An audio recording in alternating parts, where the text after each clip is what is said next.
How do we structure effort to create economic impact? How do we structure that effort? And what I know as a behavioral specialist, if we have to start to structure that effort, we have to start with the mind. And mindset has been mentioned.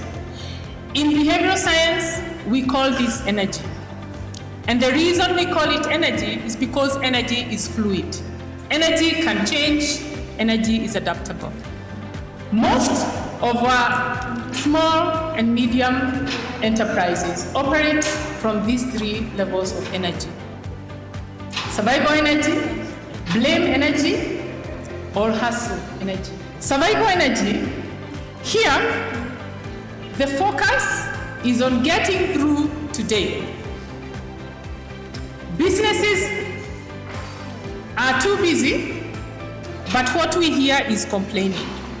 We hear people talking about how business is too hard, sometimes taxes are too high.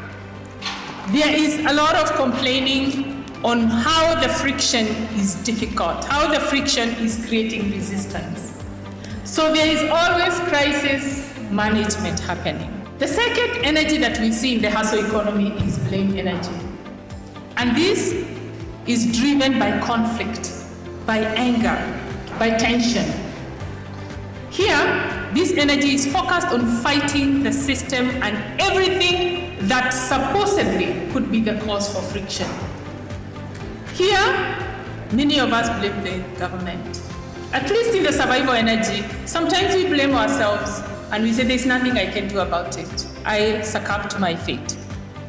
The attitude is that of a victim there. Here, one refuses to blame themselves and decides to extend the blame to someone else or something else. And so that blame could go to the government, that blame could go to taxes, that blame could go to competition.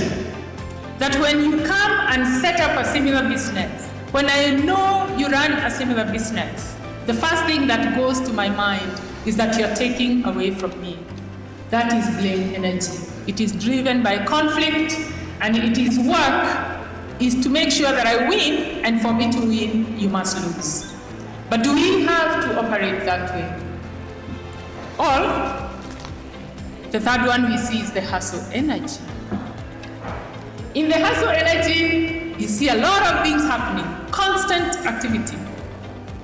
Yes, we see multiple side hustles. One today is selling mitumba, tomorrow they are selling maziwa. There is a lot of hard work, but there are no systems to measure the work or to track the work. But people are busy. This is driven by a sense of, we just succumb to status quo. I am going to do my best, at least I'm making a living. Those are the kind of statements we hear with hustle energy. So the question for the room that I have today is, which energy states do most SMEs operate from today, do you think?